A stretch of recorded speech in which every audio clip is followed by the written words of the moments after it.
वंदे मातरम। आप सभी का नेटवर्क 10 के खास कार्यक्रम सत्ता के टेम्परेचर में स्वागत है। मैं हूं संजय गिरी गोस्वामी। त्वरित न्याय और व्यवस्था तंत्र को जवाबदेह बनाने के लिए आपराधिक कानूनों में संशोधन से जुड़े 3 अहम विधेयकों को लोकसभा ने मंजूर किया है। हालांकि विपक्ष के लगभग 97 सदस्यों के बगैर इन विधेयकों को मंजूरी मिली है, लेकिन न्याय कानून के मामले में कई बड़े कदम उठे हैं। एक तरह से अंग्रेजों के जमाने का कानून बदला जा रहा है। नए कानून में भीड़ हिंसा और नाबालिग से दुष्कर्म पर फांसी की सजा होगी। राजद्रोह खत्म हुआ है, लेकिन देशद्रोह कानून के तहत कड़ी सजा का प्रावधान भी किया। और इसी पर आज हमारे साथ सभी खास मेहमान जुड़ चुके हैं। हमारे साथ नेहा धवन जी हैं, बीजेपी की प्रवक्ता हैं। हमारे साथ डॉक्टर उमाशंकर पांडे जी हैं, कांग्रेस के प्रवक्ता हैं। और हमारे साथ प्रमोद कुमार जी हैं, अधिवक्ता हैं सुप्रीम कोर्ट के। और हमारे साथ राकेश परमार जी हैं, वरिष्ठ पत्रकार हैं। आप सभी लोगों का बहुत बहुत स्वागत है। मैं सबसे पहले परमार जी आपके पास आ रहा हूं, क्योंकि आप लगातार देख रहे होंगे कि कानून को लेकर बहुत सारे सवाल चलते रहे हैं। और सबसे बड़ा सवाल जो आपने भी देखा होगा और हर कोई जिसे फेस करता है, एक आम आदमी भी, कि तारीख पर तारीख। और ये एक डायलॉग भी हो गया था। आप देखेंगे हर किसी की जुबान पर ये डायलॉग भी रहता है कि तारीख पर तारीख, कोर्ट के अंदर जाओ तो लगातार जाते रहो। फिर अब संशोधन शुरू हुए हैं, ठीक है, एक बड़ा बदलाव एक हुआ है। इसे आप कैसे देखते हैं और इन कानूनों से आपको क्या लगता है कि जो आम आदमी है उसे वास्तव में इसका लाभ मिलता नजर आएगा? और जो पुराने कानून थे, क्योंकि बहुत सारे ऐसे कानून हैं जिन पर लगातार सवाल रहे हैं, बदलने की मांग होती रही है समय समय पर। संजय जी नमस्कार, और आपके सभी दर्शकों के साथ आपके दर्शकों को मेरा प्रणाम जी। कानून पहले वाले भी कोई बुरे नहीं थे, नए वाले को तो अभी स्टडी करना पड़ेगा। कानून इंप्लीमेंट कराने वाले बुरे होते हैं, और कानून में इंप्लीमेंट कराने में लगी वाली एजेंसियों में बुराई होती है, तभी जाकर के कानून का बुरा इम्पैक्ट पड़ता है। जो 1860 आईपीसी का एक्ट था, उसका आलोक यह था कि 1857 में अंग्रेजों को मुंह की खानी पड़ी थी जी। तो वो हम पर किस तरह से कोड़े बरसा सके, हम कैसे कंट्रोल करें, तो उनको एक कानून की बनाने की जरूरत पड़ी। वो था हमको कंट्रोल करने का उनका मानसिकता। लेकिन जो नया कानून आया है वो भी क्या हमको कंट्रोल करने की ही मानसिकता के अंतर्गत है क्या? क्योंकि एक उदाहरण दूं, मॉब लिंचिंग में फांसी की सजा है, लेकिन किसको फांसी की सजा है ये तो पुलिस के ऊपर आ गया ना, क्योंकि मॉब लिंचिंग में भीड़ का तो कोई चेहरा नहीं होता। तो वो पुलिस वाला जिस पर खुश होगा उसको छोड़ देगा, जिससे खुश नहीं होगा उसको लटका देगा। वो तो आज भी हो रहा है। एक हिरन के केस में सलमान खान बरसों से कोर्ट का चक्कर लगा रहा है, और गर्दन काट करके पार्लियामेंट में आदमी बैठा हुआ है। इन सब चीजों पे जब तक परिवर्तन नहीं होगा तब तक कानून का सम्मान आम भारतीयों के नजर में नहीं होगा। मेरा अपना मानना है कि हमारे मन में कानून का सम्मान होना चाहिए, डर नहीं। क्योंकि डर से आदमी ना निडरता से काम नहीं करता है और उसका सम्मान नहीं बढ़ पाता है। हमारे भारत के प्रधानमंत्री जी को इस विषय पर स्पष्टीकरण देना चाहिए। सदन में गृह मंत्री जी जैसे बोला कि जो जैसे देखिए, राजद्रोह का कानून आपने खत्म कर दिया, आप क्यों नहीं खत्म करते? जितनी मतलब 2% 1% कन्विक्शन हुआ था मोदी सरकार में, मैं पहले तो छोड़ देता हूं, 10 साल में जितने राजद्रोही लगाए गए उसमें 2% कन्विक्शन हुआ है। मतलब आप उसको कोर्ट तक लेके ही नहीं जा सके, तो आपको खत्म करना था। उसका व्यवस्था क्या इसमें है?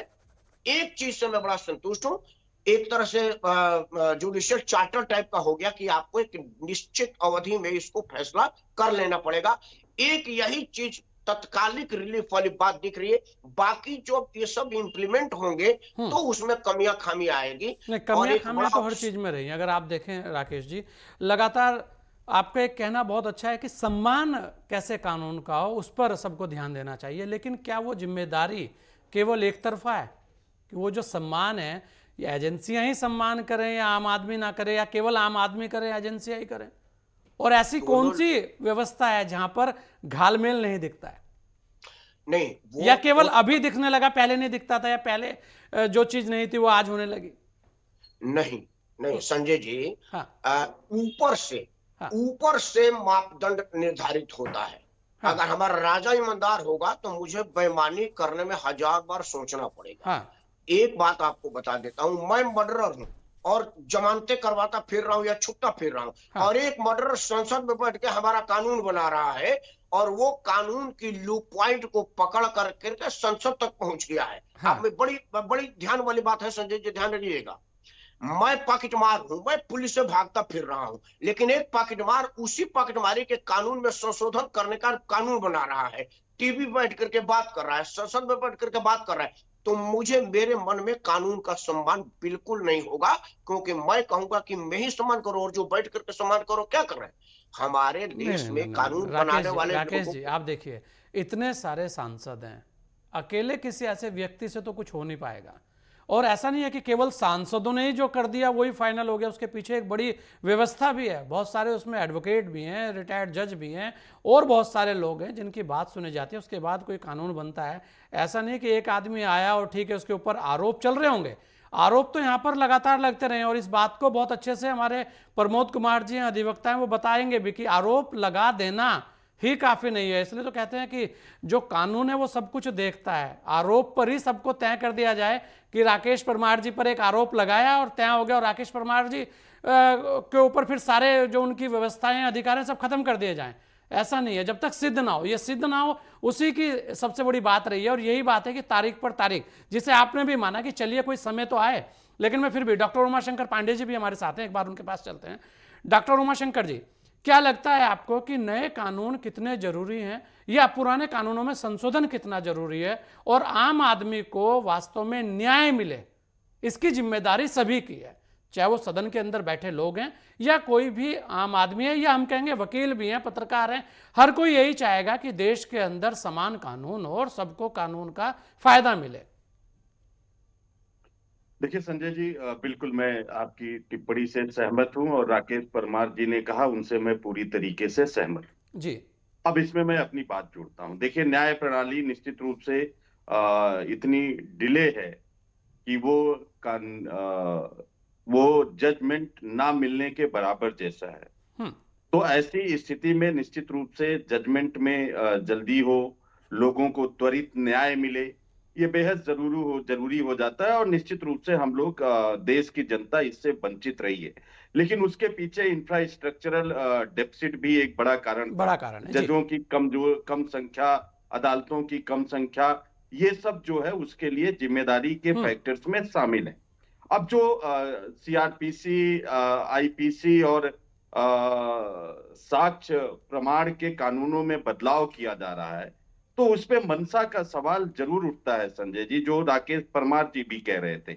अगर सरकार की मंशा ईडी सीबीआई के दुरुपयोग के माध्यम से विपक्ष के लोगों को दबाने की रहेगी, तो फिर कोई भी कानून हो, कोई भी नियम बना दीजिए, बात तो वहीं की वहीं रह जाती है। टाइम फ्रेम की बात की गई है, अगर टाइम फ्रेम 3 साल में आप ट्रायल को समाप्त करने की बात कर रहे हैं, तो अगर सरकार की मंशा खराब रहेगी तो विपक्षी दलों को 3 साल के अंदर वो सजा सुना के जेल में भेज देंगे। ये भी एक महत्वपूर्ण बात खड़ी हो जाती है। तो मंशा, जिस तरीके से भारतीय जनता पार्टी की सरकार, संजय गिरी जी ध्यान से समझिएगा, देश इस बात को समझ नहीं पाया। देश समझ रहा था ये तो बड़ी अच्छी बात हो गई, मिनिमम गवर्नमेंट और मैक्सिमम गवर्नेंस की बात करके ये मोदी जी सत्ता में आए थे। और ये मिनिमम गवर्नमेंट का मतलब जनता से चुने हुए प्रतिनिधि सरकार होते हैं, और आप उनको मिनिमाइज कर दे रहे हो। इसका मतलब कि आपकी मंशा व्यक्ति केंद्रित सरकार चलाने की है, यानी कि आप डिक्टेटरशिप की बात कर रहे हो कि हम ही एको हम द्वितीयो नाश की भावना से आप सरकार चलाने की बात कर रहे हो। नहीं तो आप मैक्सिमम गवर्नमेंट की बात करते, मिनिमम गवर्नेंस की बात करते।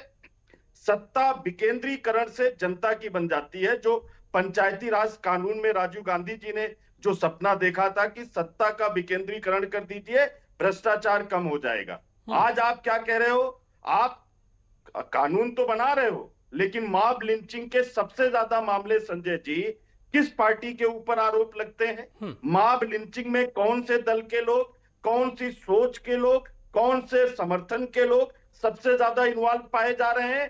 क्या ये देश से छिपा है? क्या किसी को भी कहीं भी घेर के मार दिया जा रहा है? ये कौन लोग कर रहे हैं? अच्छा, ये विपक्ष के लोग तो नहीं इन्वॉल्व हैं। डॉक्टर उमाकांत जी, ये भी आप कह रहे हैं, ठीक है, मैं ये कह रहा हूं कि अगर कोई कानून बना है, मैं कह रहा हूं आप मॉब लिंचिंग पे ही कह रहे हैं, अगर वहां कानून बना है तो क्या अगर कोई भी व्यक्ति वो कानून ये देखेगा कि ये भारतीय जनता पार्टी का आदमी है, इस पे लगेगा, या कांग्रेस का इस पर नहीं लगेगा, या ये दूसरे दल का इसके ऊपर कानून लागू नहीं होगा? अगर कानून बहुत बना है अच्छी वो तो बात। सभी के ऊपर लागू होगा, डरना तो सबको पड़ेगा हाँ, नहीं उससे। नहीं, बिल्कुल आपने सही कहा, मैं आपसे सहमत हूं। मैं एक उदाहरण देता हूं। हाँ। सुप्रीम कोर्ट के चीफ जस्टिस थे, उनके ऊपर बलात्कार का एक मुकदमा किया जाता है और फिर उनसे निर्णय कराए जाते हैं और फिर रिटायरमेंट के 2 महीने के अंदर उनको राज्यसभा भेज दिया जाता है। अब आप बनाते रहिए कानून, आपकी मंशा ही खराब है, आपकी मंशा ही चीजों को अपने अंदर लेकर कानून, संविधान सबको अपनी जेब में रखने का है। सभी संवैधानिक संस्थाओं को अपने जेब में रखने का राजा ने तय कर लिया है, फिर आप कानून बनाते पर रहिए। डॉक्टर संजय उमाशंकर जी आप बताइए ना, कानून बना है, सरकारें तो आपकी भी है ना, ऐसा तो नहीं है कि सरकारें आपकी नहीं है कि वो कानून इधर अलग लगेगा दिल्ली के अंदर और उत्तराखंड के अंदर अलग रहेगा, हिमाचल के अंदर अलग रहेगा। तो बिल्कुल आप ठीक कह रहे हैं, मैं आपसे एग्री करता हूं। कानून बनेगा और जो सत्ता में बैठेगा उसकी मंशा ठीक होगी तो लोकतंत्र और संविधान जिंदा होंगे।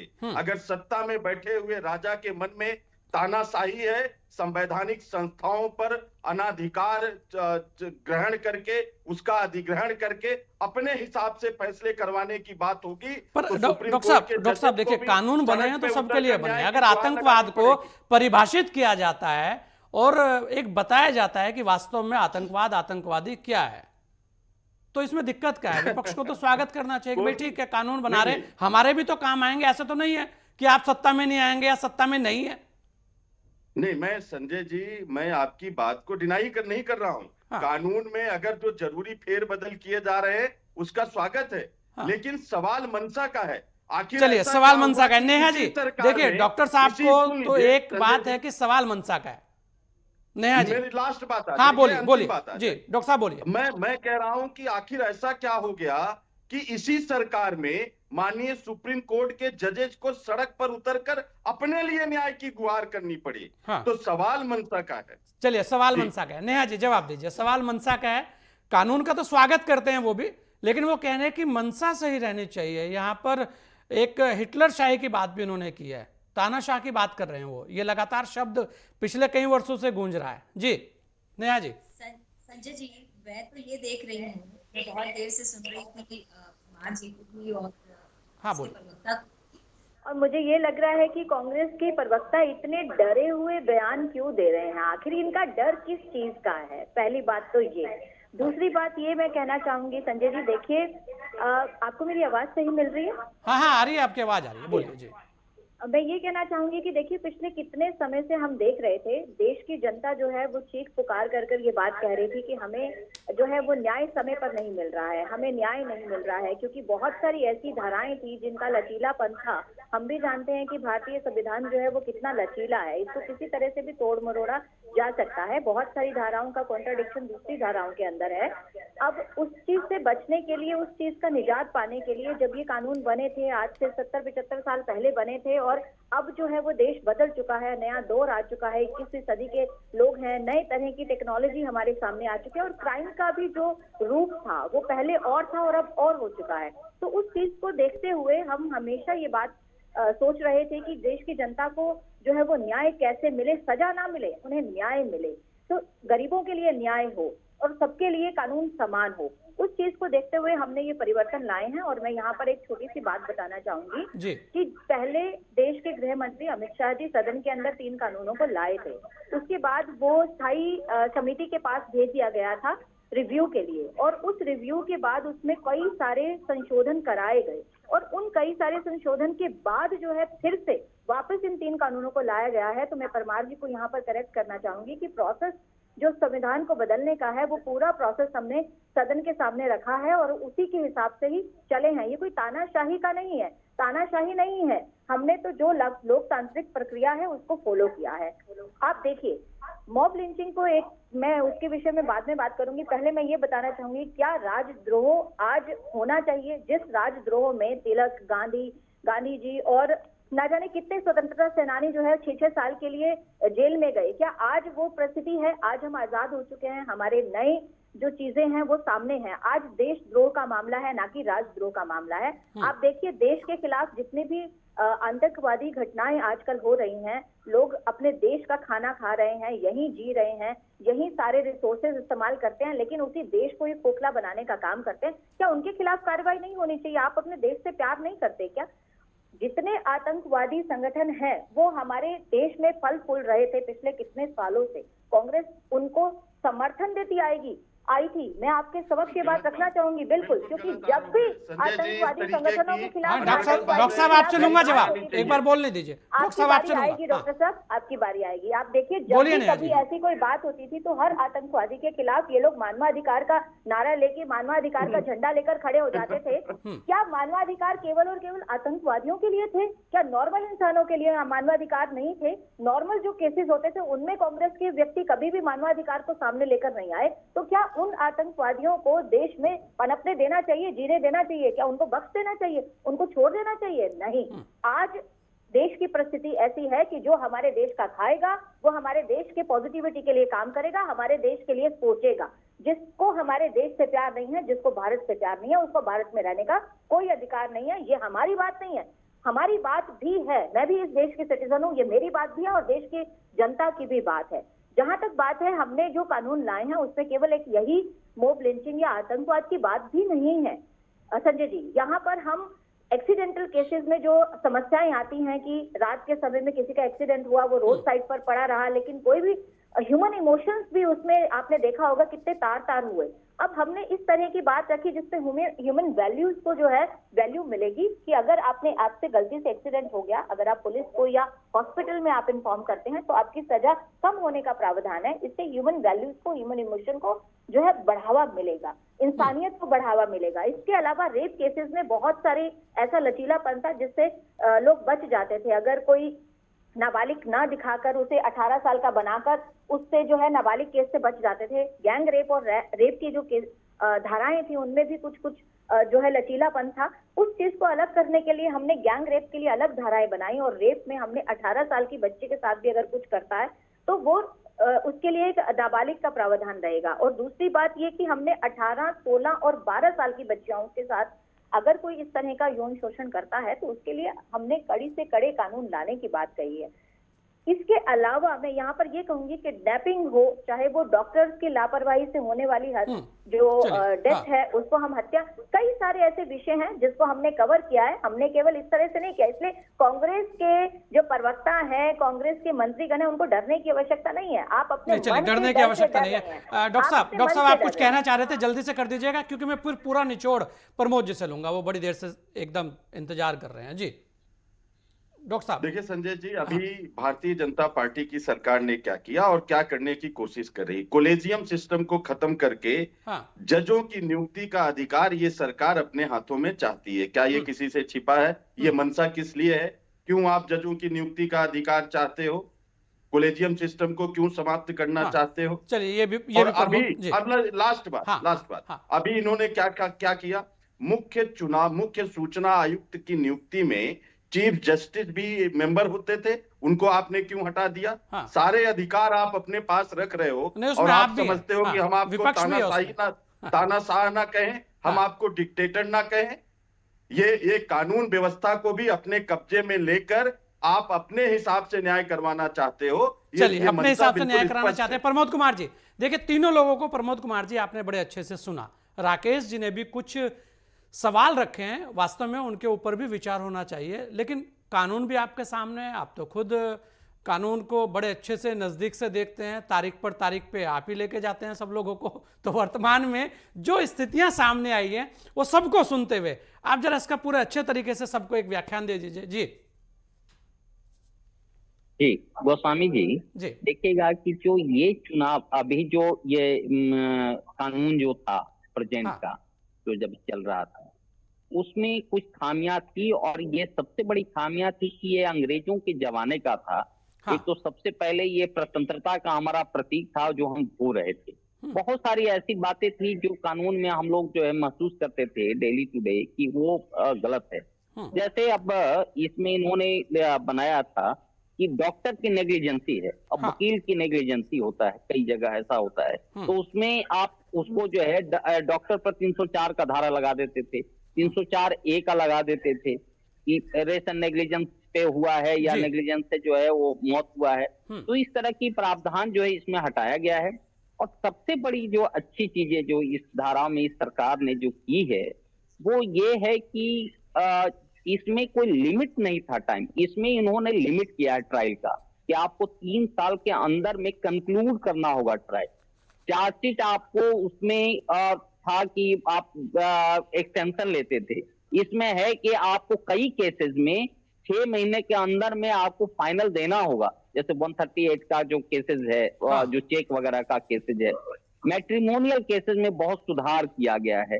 तो मैं समझता हूं कि ये जो सरकार है, आज की परिस्थिति और स्थिति को देखते हुए इसमें बहुत सारे जो है प्रेजेंट के सिचुएशन में क्या है उसको देखते हुए चेंज किया है। जैसे अब राजद्रोह से देशद्रोह में बनाया गया है। राजद्रोह था कि अब राजा का कोई शासन है नहीं, तो किसी आप राजतंत्र पे या मान लेते शासक पे करते हैं या आप गवर्नमेंट पे करते हैं तो वो आपका कोई द्रोह नहीं होता है। लेकिन यदि आप देश के प्रति अपराध करते हैं तो उसमें कड़ी कठोर इसमें सजा दी गई है। मैं समझता हूँ ये सर्वथा उचित है, क्योंकि देखिए आज दिक्कत क्या था कि हम हिंदुस्तानी होने के नाते हिंदुस्तान पे बहुत कम लोगों को गर्व होता था।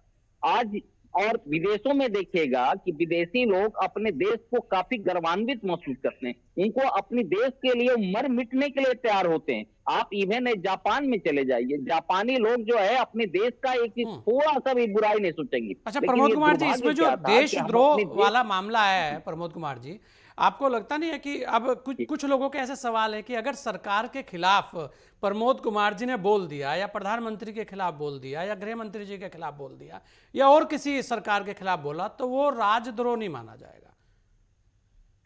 पहले तो ऐसा ही था ना कि भाई उसके खिलाफ एक्शन लीजिए। बिल्कुल, हाँ बिल्कुल, आप शासन के खिलाफ बोलिए, आप प्रोसेस के खिलाफ बोलिए, तो आपको फ्रीडम ऑफ स्पीच में आप नहीं कर रहे। लेकिन यदि आप देश को नीचा दिखाइएगा, हाँ। जैसे अब था टुकड़े टुकड़े हम गैंग वाले जो थे कि हम देश को टुकड़े करेंगे, हम जो है जो ये नेक को हम काट देंगे, तो निश्चित रूप से मैं इसको बड़ा तहे दिल से स्वीकार करता हूं कि ये सरकार ने ये कठोर कदम लिया है। यदि देश के प्रति यदि कोई अपराध होता है तो इस पे कोई कॉम्प्रोमाइज नहीं होना चाहिए और उसको सख्त से सख्त सजा देने की सरकार ने इसमें प्रावधान किया है। मॉब लिंचिंग को लेकर बहुत सारे सवाल थे जी प्रमोद कुमार जी। राकेश जी ने मॉब लिंचिंग को लेकर बात की, डॉक्टर उमाशंकर पांडे जी ने कहा कि मॉब लिंचिंग पर अब भेदभाव भी हो सकता है, पुलिस के पास ताकत आ जाएगी। नहीं, देखिए पुलिस के पास ताकत तो इस कानून में था जो अंग्रेजों के जमाने में बनाया गया था, क्योंकि अंग्रेजों ने वही कानून बनाया था तो उसको अपना शासन चलाना था। लेकिन ये कानून में इस तरह का कहीं ये जो अब जो दादागिरी होता था पुलिस का, वो पुलिसिया सिस्टम इसमें खत्म होने का है। इसलिए कि आपको अनिश्चित होता था कि पुलिस जो इन्वेस्टिगेशन कर रही है थाने में कर ली है और कोई बहुत सारी जो सख्त है उसको आप नहीं रखते थे। ये इसमें 3 कानून चेंज किया गया है। जो आपको भारतीय साक्ष्य अधिनियम है उसमें भी बहुत सारे, जैसे अब मोबाइल का जो है सीसीटीवी कैमरा है, मोबाइल का जो कोई मैसेज है या मैसेज आ रहा है या कॉल डिटेल है, ये सब सारे के सारे जो है उस साक्ष्य अधिनियम में भी चेंज किया गया है। और जो आईपीसी में जो था सेक्शन, उसमें ये दिया गया है कि उसमें तो कोई पुलिस कर नहीं सकती है। पुलिस जो डिस्टर्ब करती है वो 2 चीजों में करती है, जो पहले का सीआरपीसी था उसमें और साक्ष्य में जो बदलना होता था। तो ये दोनों में भी जो सीआरपीसी को जो है न्याय विधेयक उसमें लाया गया है, वो भी एक बहुत ही सटीक लाया गया है। ये नहीं है कि वो पिछले जैसा है कि आप डेट तारीख पे तारीख लेते जाइए और उसके बाद होता है। उसको एक निश्चित और कारण बताना होगा। इसमें बहुत सारी चीजें जो है, जो न्याय प्रणाली है, जो न्याय तंत्र है, इवन जजेज पे भी वो इसमें अंकुश लगाया गया है कि आपको तारीख पे तारीख ऐसे नहीं दे सकते हैं, आपको कारण बताना होगा, ऑथेंटिक कारण बताना होगा। अदरवाइज देखिएगा कि यहाँ कई ऐसे होता था जो अभी अंग्रेजों के शासन का जो अभी चल रहा था सीआरपीसी और आईपीसी, वो देखिएगा इसमें इतनी खामियां थी कि आपको 50 साल एक केस में होता था। मैं तो देखा हूं कि कई जो सिविल प्रोसीजर का कोड के केस होता था, सिविल केस होता था, उसमें तो लोगों को जीते जीत न्याय ही नहीं मिलता था। कई मकान मालिक जो है आ गए, उसको जो है बेचारे को मकान खाली नहीं होता था। तो यह हमारे कानून में बहुत सारी कमियां थी, इसमें 2 राय नहीं है। ये सरकार ने बहुत साहसिक कदम उठाया है और उन्होंने बहुत बदलाव करके और बहुत सोच विचार कर करके इसमें जो प्रेजेंट का जो परिस्थिति था, जो आज की स्थिति में जो मानना चाहिए, क्योंकि ये काफी मतलब आप कहते हैं कि इससे आम जनमानस को लाभ होगा, आम जनमानस को लाभ होगा। प्रमोद कुमार जी, बिल्कुल होगा लाभ, बिल्कुल होगा। चलिए मैं राकेश जी एक लाइन में टिप्पणी रखिएगा कि मंशा सही हो सरकारों की। जी एक लाइन में राकेश जी, बस एक लाइन में बात रखिएगा। अगर मंशा पर बात ना हो तो कानूनों का स्वागत होना चाहिए, अगर नए बदलाव हो रहे हैं तो। अगर मन साफ हो तो कानून की जरूरत ही नहीं है। कानून की जरूरत तभी होती है जब मन में मैल होता है, तभी कानून का डंडा रहता है। और मन साफ हमारा तब तक नहीं हो जाएगा जब तक हम पर डंडा नहीं। हाँ चलिए, बिल्कुल मन साफ होना भी चाहिए। आप सभी ने अपना समय में दिया, इसके लिए आप सभी लोगों का बहुत बहुत धन्यवाद। केंद्र सरकार ने आपराधिक कानूनों के मामले में अहम फैसले लिए हैं। बहुत सारे लोग कह रहे हैं कि बहुत सारे बदलाव होने चाहिए थे, और खासकर जो टाइम बॉन्ड है कि समय पर न्याय मिल जाए, त्वरित न्याय मिल जाए। इस खास पेशकश में इतना ही। दीजिए मुझे इजाजत। जय हिंद।